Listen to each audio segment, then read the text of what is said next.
Hola, hola a todos, gracias por acompañarnos en un nuevo episodio de El Decodificador.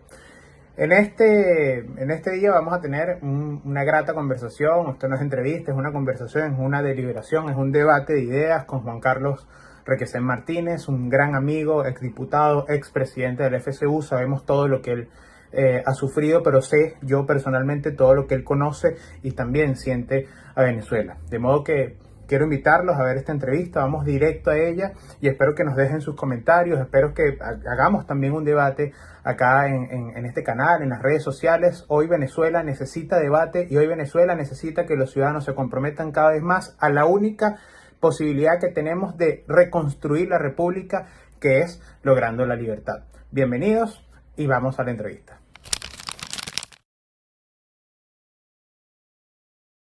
Bueno, vamos a hablar ahora con Juan Carlos Requesens. Él es exdiputado, expresidente del FCU, pero sobre todo es un gran ciudadano venezolano, para no decirle que es ex cosas. Muchas gracias, Juan, por acompañarnos. Un gran amigo y sé que va a ser una conversación interesante que creo que hoy en Venezuela se tienen que dar este tipo de debates que no se suelen dar en los espacios necesarios. Gracias, Walter, por la invitación. Gracias a ti también, Paola. Y bueno, para mí es un gusto estar aquí con ustedes. Espero pueda ser útil. Sin duda alguna. Yo quiero comenzar, Juan, por lo básico. Es una pregunta muy general, pero yo creo que es necesario hacerla. Tú que estás ahí, tú que vives Venezuela, has sufrido a Venezuela y conoces a Venezuela, ¿cómo está hoy Venezuela? Ujú. Bueno, mira, eh, obviamente me imagino que la pregunta viene cargada con aquello con respecto al 3 de enero, ¿no? Que es lo que todo el mundo visualiza. Eh, lo hablamos, yo te decía que para mí, que soy dirigente político, pues hay cosas que han mejorado. Poder tener nuevamente en Venezuela compañeros que estaban en el exilio, tener un montón de compañeros que estaban presos en la calle, poder hablar por aquí contigo, poder tuitear.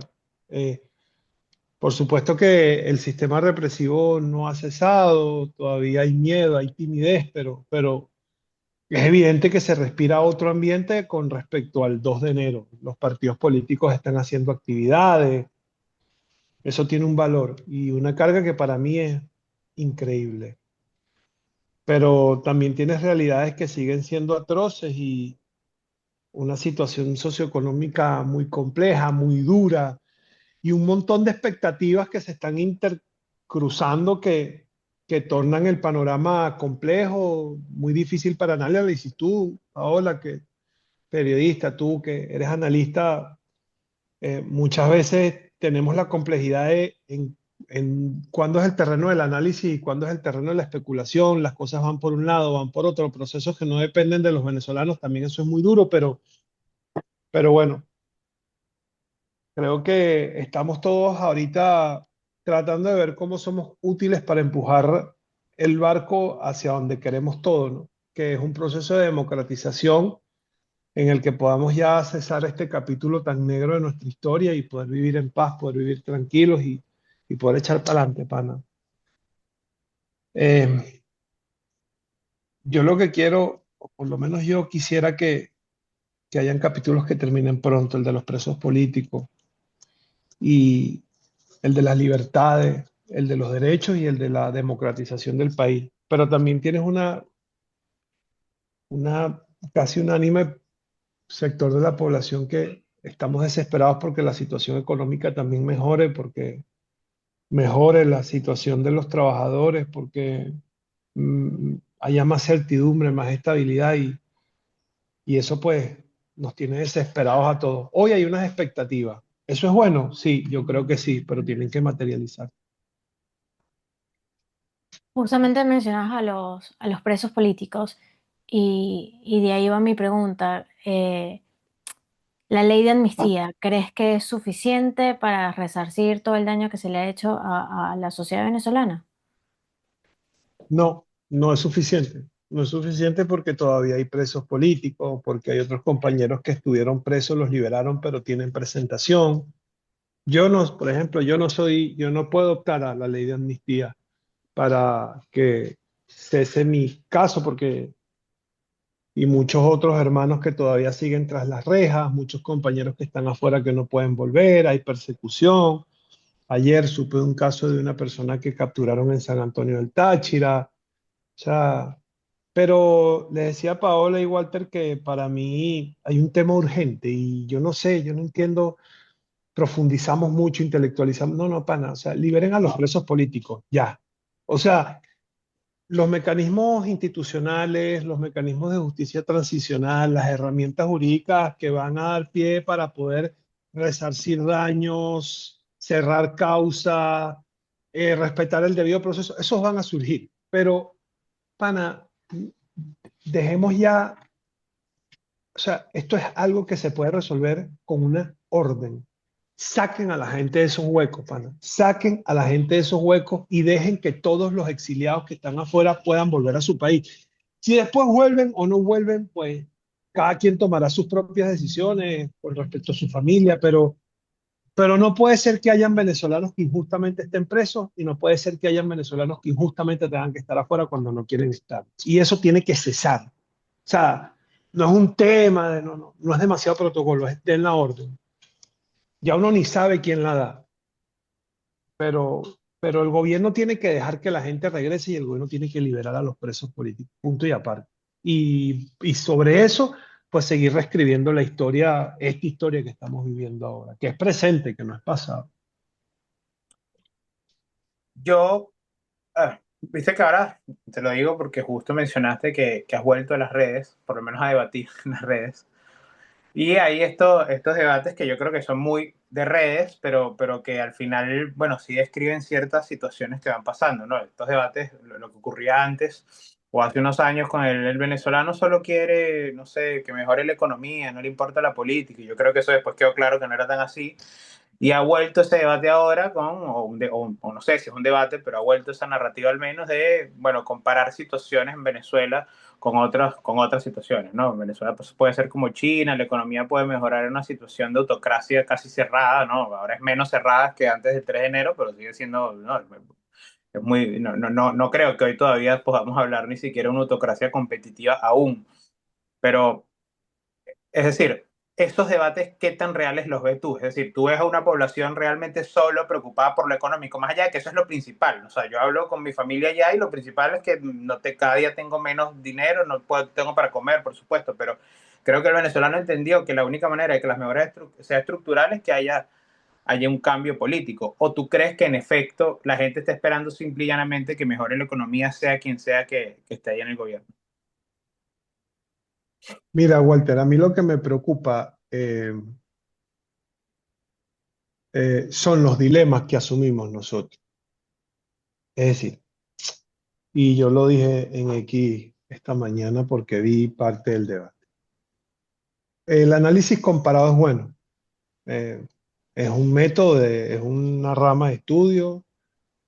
El análisis comparado es interesante, muy bueno, pero primero, en un mundo globalizado, complejo, transdisciplinario y multidimensional. ¿Qué es eso de que nosotros entonces ahora separamos la economía de la política, de la cosa, ¿no? Que si el debate económico. ¿De qué estamos hablando? O sea, está bien, yo no quiero sonar despectivo en el sentido de que cada quien tiene su área de análisis, eso está muy bien, pero ¿por qué no más bien los venezolanos nos enfocamos en proponer formas políticas propias y con las herramientas económicas, formas económicas propias, complejas, interconectadas, que promuevan lo que nosotros como sociedad venezolana queremos, que es democracia, que es libertad y que es desarrollo económico? O sea, ¿por qué en vez de estar separando las ramas, no le dejamos eso, bueno, a los distintos especialistas que hay en cada una de las áreas, pero el mundo cada vez más se integra y por eso los estudios requieren más transdisciplinariedad, multidisciplinariedad, hacemos equipos complejos con un montón de áreas de estudio para poder abordar los fenómenos. No, las sociedades no son, las sociedades no son simples, no son vectores lineales, son multidimensionales y eso requiere abordajes holísticos, integrales. Entonces, a mí el dilema de si la gente quiere economía o quiere política, eh, entiendo lo que quieren decir, pero me parece que no es la dimensión adecuada para el debate o las cosas que deberíamos estar pensando todos, que es cómo construimos y conquistamos democracia y cómo fortalecemos una economía que garantice bienestar. Para mí, ahí está el nudo gordiano de todo esto. ¿Y cómo me voy a querer yo comparar con China? O sea, ¿de qué me están hablando? Si el debate es normativo, aquí se trata de justicia, se trata de libertad, se trata de paz, se trata de igualdad. ¿Y qué me importa que en China haya una autocracia? Pero por Dios, o sea, yo no quiero que Venezuela sea como Chile. Somos una sociedad occidental, somos parte de la sociedad occidental. Así, nos vamos a comparar con Chile. Porque no nos comparamos con países en donde hay democracia y hay desarrollo y hay igualdad y hay un estado de bienestar. ¿Por qué no nos comparamos con esa sociedad? No, me tengo que comparar con China, me tengo que comparar con Singapur, me tengo que comparar ay, no me río, no me río para ser despectivo. Me río porque nosotros, los venezolanos, tenemos una oportunidad de oro y tiene que ver con crear, con profundizar, con intelectualizar y con generar categorías propias para fomentar un país que se construya sobre los valores en los que nosotros creemos, en los que la sociedad venezolana cree. Y si nosotros promovemos la libertad, la igualdad, la justicia, la democracia, la solidaridad, bueno, construyamos eso sobre esos valores. No, no comparando o queriendo copiar sociedades que no son como nosotros y que no promueven los valores que promovemos nosotros. Una democracia venezolana. Ya eso se hizo en una oportunidad y fue una experiencia increíble. Chao. Fue una experiencia increíble. Y lo podemos volver a hacer porque tenemos el capital humano, tenemos la experiencia, tenemos los grupos de interés, pero para mí el debate es mucho más complejo que uno u otro. No, no, para mí es todo. Y desde el enfoque del todo tenemos que verlo. Claro, yo estoy haciendo el doctorado en ciencias sociales y bueno, mi estudio es transdisciplinario.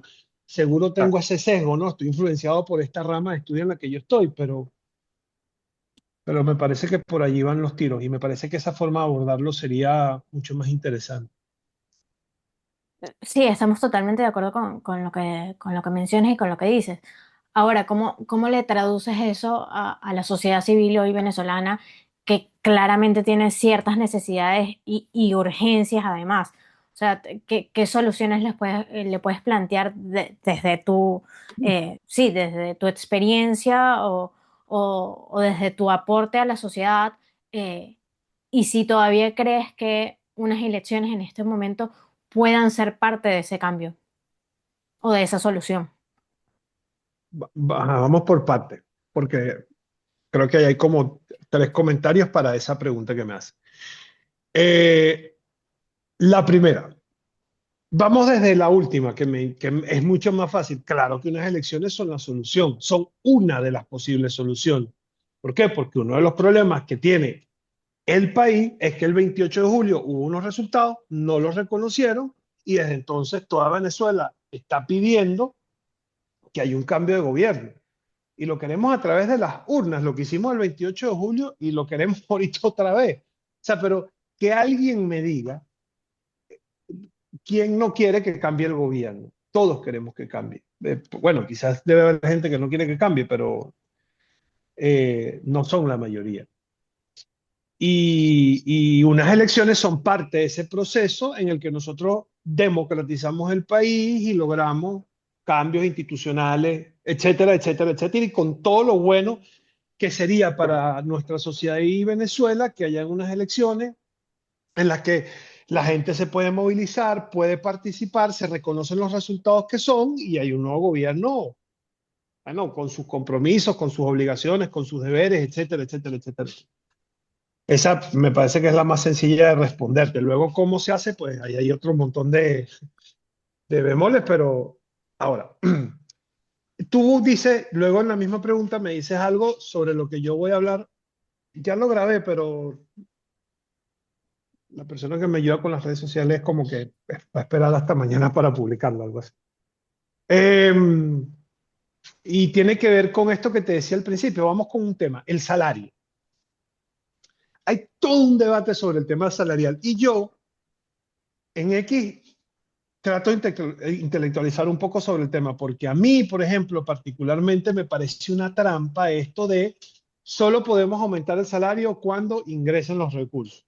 Y me parece una trampa porque es trasladar un debate que para mi juicio, además de económico, también es político, a un tecnicismo económico cuando el sistema salarial, el salario, para mí, en Occidente, no solo en Venezuela, requiere una resignificación nuevamente. O sea, porque yo todavía, yo defiendo la justicia social y defiendo la meritocracia, pero el mérito sin un piso mínimo de dignidad para todos los ciudadanos no es igualdad competitiva. Premia la ventaja, no la competencia libre, porque yo, Juan Requesén, tuve unas condiciones privilegiadas para entrar al preescolar, entrar al colegio privado, entrar al bachillerato, luego a la universidad, que no fueron las mismas condiciones que tuvieron compañeros que no nacieron con las ventajas con las que yo nací. Y eso para mí es desigualdad. Y esas desigualdades luego se traducen en profundización valga la redundancia, las desigualdades sociales en un país, se generan frustraciones, pero bueno, esto es un debate un poco más profundo. Pero dicho esto, para mí el debate del salario es un debate que se aborda desde lo económico, pero también desde lo político. Y eso toma un tiempo, las propuestas para mejorar el sistema de salarios, la seguridad social, de dónde se obtienen los recursos, cómo se estructura.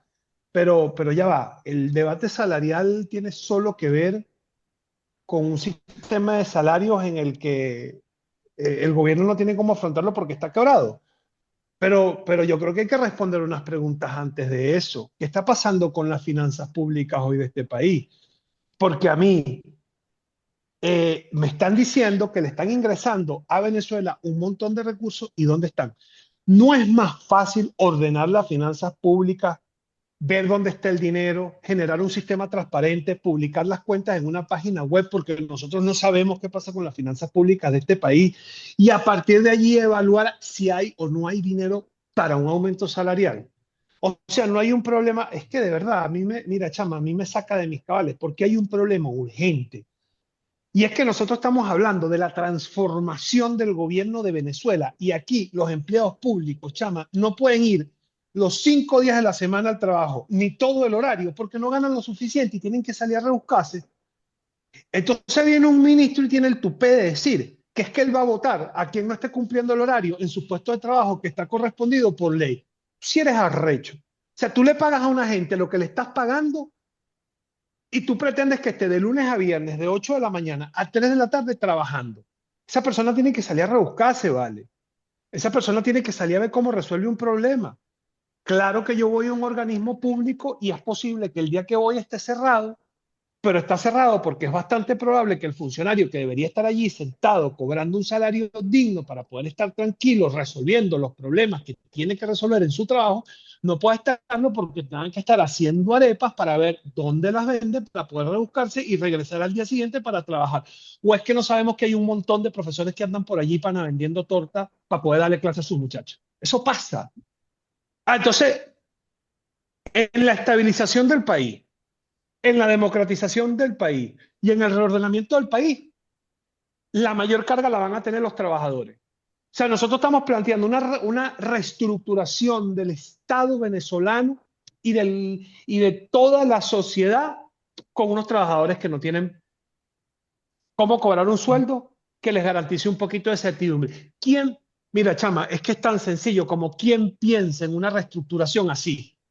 Hola, señor funcionario, ¿cómo me le va? ¿Qué cargo tiene usted? Analista 2 del sector público. ¿Qué profesión tiene usted? Bueno, yo soy sociólogo. Bueno, necesito que me piense cómo reestructurar la sociedad venezolana. ¿De qué me estás hablando, bro? Yo no gano plata para eso. Yo tengo que salir de aquí a ver si puedo hacer ridery. Entonces, yo creo que nosotros tenemos que pensar en lo urgente y tenemos que ver de dónde salen los reales. Ahora, ¿es responsabilidad tuya ver de dónde sale el dinero, Paola? No lo es, ni de Walter, ni mía, porque yo no soy gobierno. Si yo fuera gobierno, yo tuviera que resolver ese problema. Aquí hay una gente que es gobierno y esa gente tiene que resolver. Si no, no sea gobierno, entregue el testigo. Porque lo que a mí me molesta es que le pidan responsabilidad. No, es que tú entiendes, tienes que ser responsable, tienes que tener compromiso con la transformación, pero no todos estamos sacrificando lo mismo. Y cuando no todos sacrificamos lo mismo por la transformación del país, me refiero a que hay gente en este país que tiene la tranquilidad de que tiene la nevera de su casa llena. Por ejemplo, yo. Pero hay gente que no. Hay gente que tiene a su muchacho con una situación de salud que no tiene cómo resolverla. Hay gente que tiene a su hijo preso.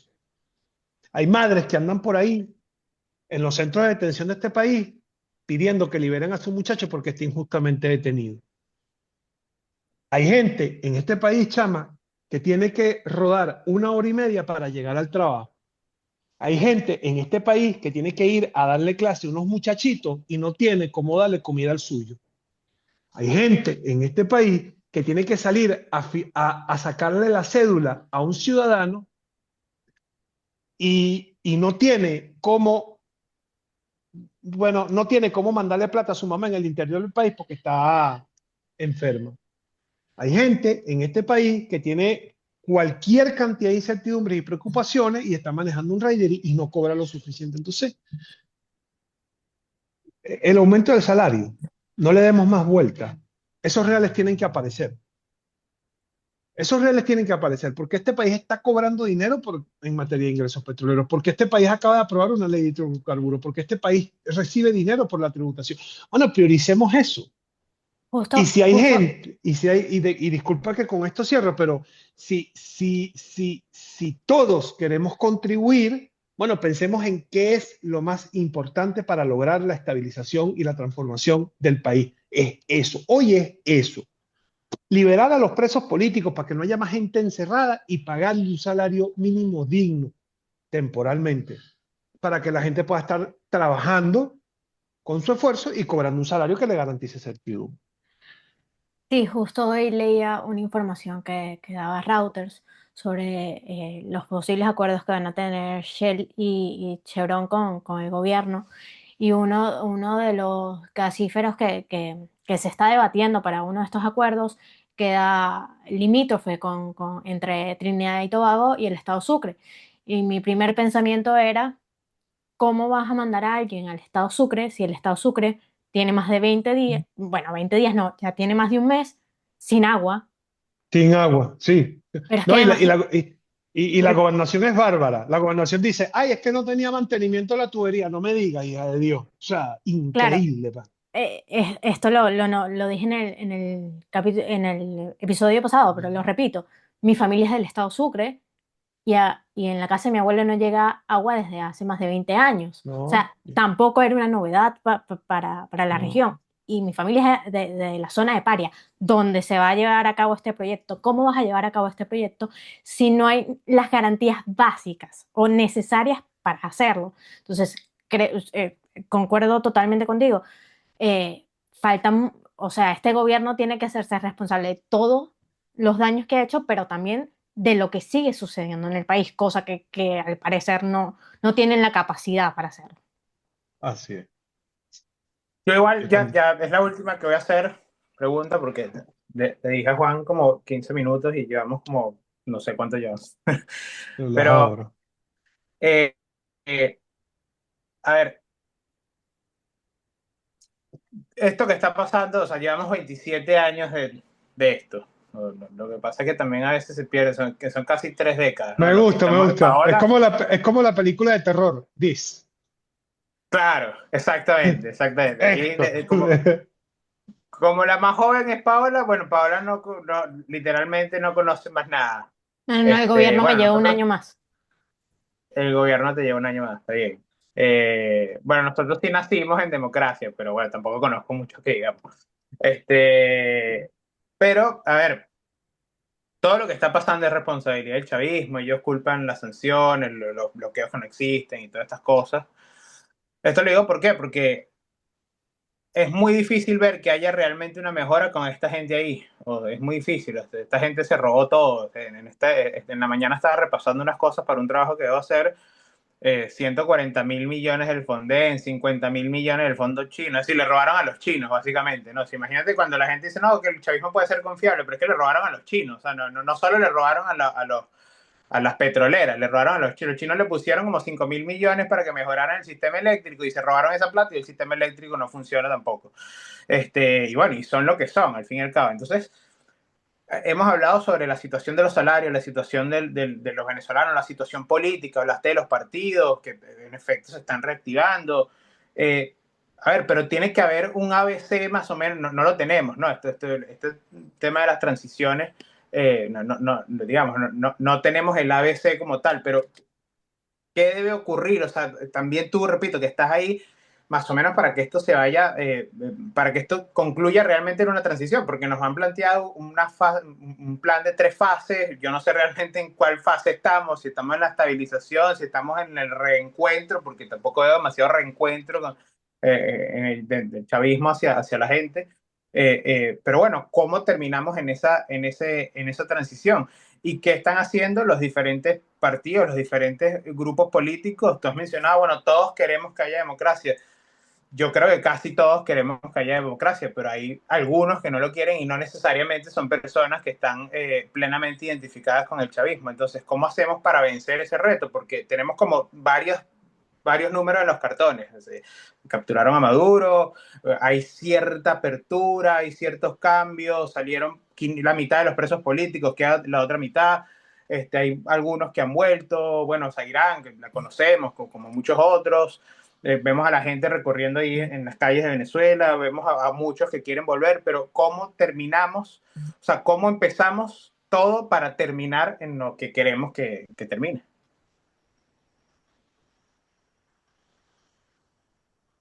Mira, mira, Walter, si yo te tuviera esa respuesta, eh, esa respuesta no te la tengo por dos razones. Primero, porque no soy el líder de este proceso, porque no tengo la relevancia. Y segundo, porque me falta mucha información a mí. Sobre todo porque no quiero responderte especulando.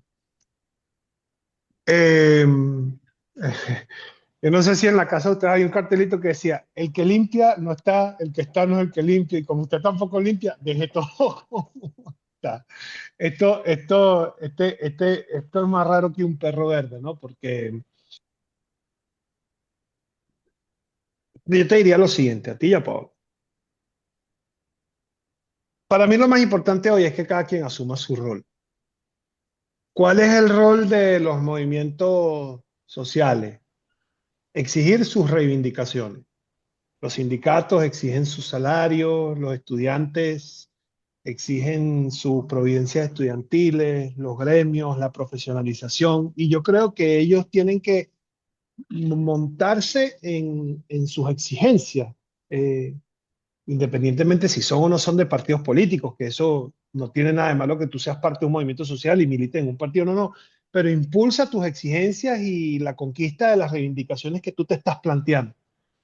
Y hazlo a través de los mecanismos que tienes para lograrlo, la movilización pacífica, los canales de comunicación institucionales, tus propios espacios, y impulsa eso. Y eso me parece que es un rol. ¿Cuál es el rol de los partidos políticos y los dirigentes políticos? Exigir libertades políticas, la restitución plena de los derechos políticos, las tarjetas de los partidos políticos para las organizaciones y sus legítimos dueños, convocar procesos electorales, preparar el padrón electoral, exigir elecciones en el país. Eso es otro sector que tiene que impulsarlo y dar. ¿Cuál es el rol de los empresarios? Yo lo dije ayer. Bueno, el rol de los empresarios trae a través de la inversión propia para la reinstitucionalización, para el desarrollo de la capacidad productiva. Nosotros generamos fuerzas productivas para poder hacer crecer el país. Bueno, también impúlsenlo por allí. ¿Cuál es el rol de las universidades y los intelectuales? Bueno, intercambiar y crear conocimiento que aporte a la democratización del país. ¿Cuál es el rol eh, de la iglesia? ¿Cuál es el rol de las ONG? ¿Cuál es el rol de cada uno de los sectores de este país? Porque nosotros en Venezuela tenemos varios retos y entre ellos yo considero que hay unos que son más complejos que otros. Y te dejo esta pregunta al aire: ¿de qué hablamos cuando hablamos de sociedad venezolana? ¿De verdad Venezuela sigue siendo esa Venezuela que se divide entre empresarios, Fuerza Armada, iglesia, trabajadores, partidos políticos? Yo creo que no. Pero tenemos liderazgos, tenemos grupos de interés. Bueno, estamos fragmentados, estamos atomizados.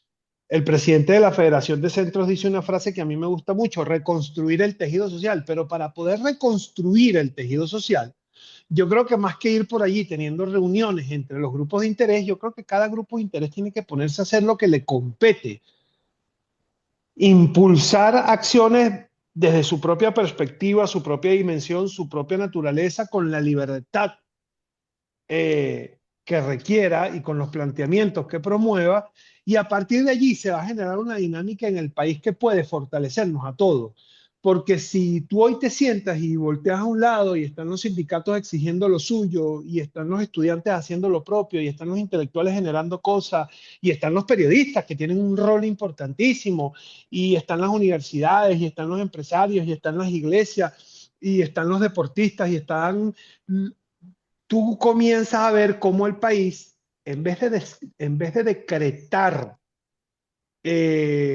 solo decretar principios normativos, comienza a movilizarse. Y en esa movilización, tú vas a poder identificar liderazgos, vas a poder articular esfuerzos, vas a poder organizar, vas a poder movilizar, vas a poder democratizar de abajo hacia arriba.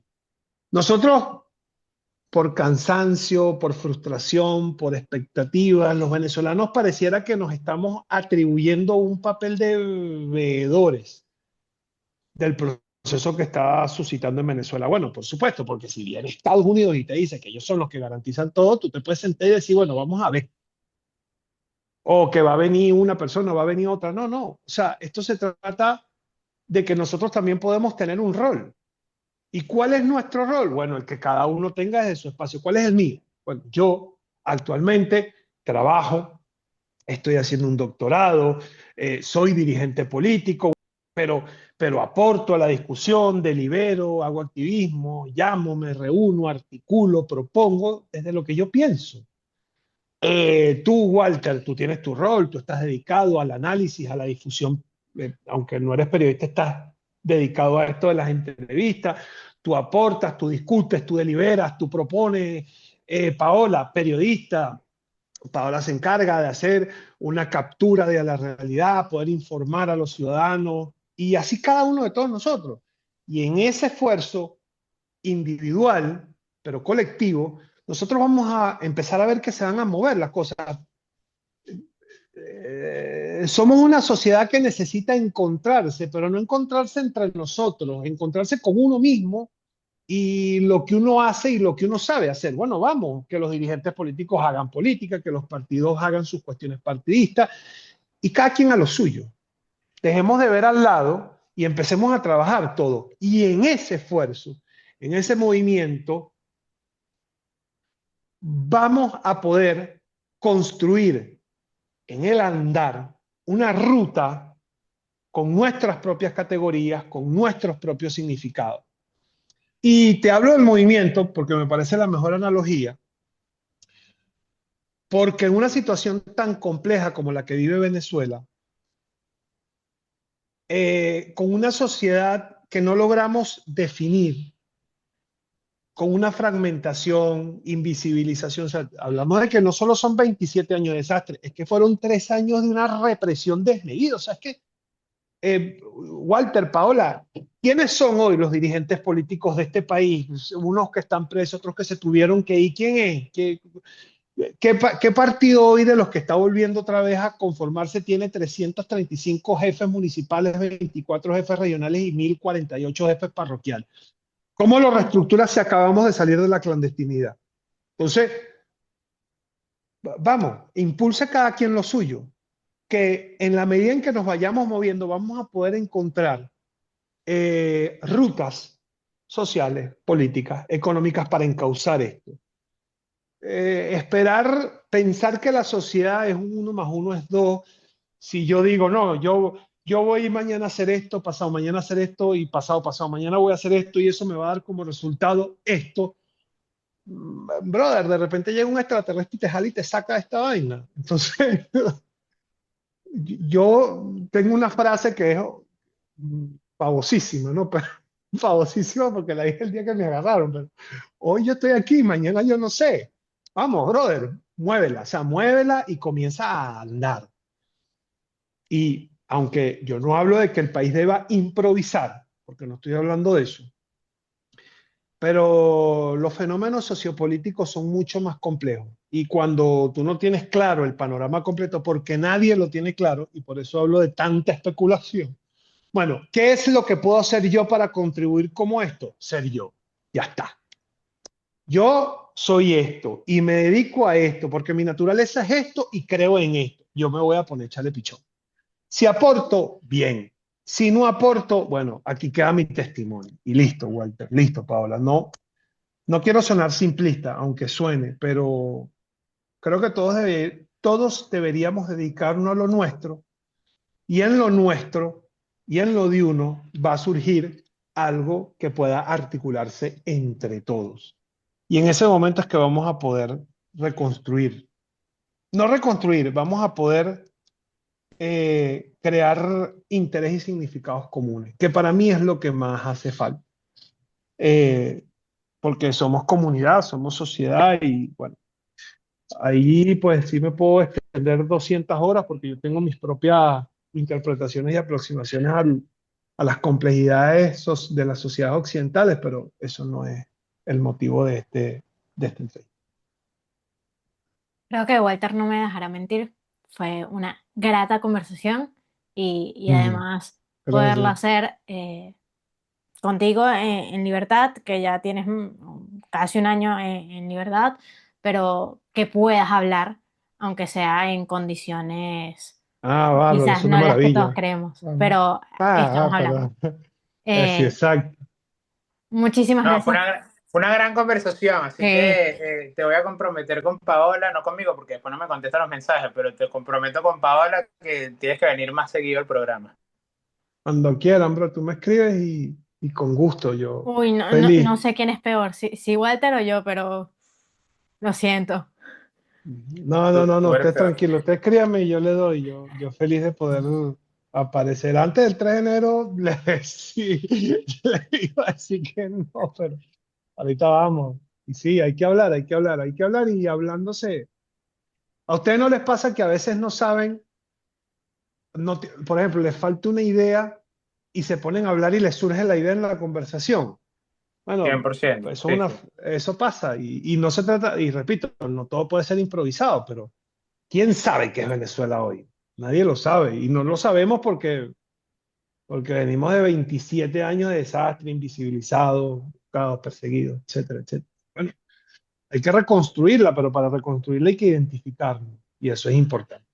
Y hay que empezarnos a entender los unos con los otros, porque si no, Así es. a ningún lado vamos a llegar. Bueno, muchísimas gracias, Juan, por No, aceptar vale, la gracias a ti, entrevista. Paola. Gracias a ti, Walter.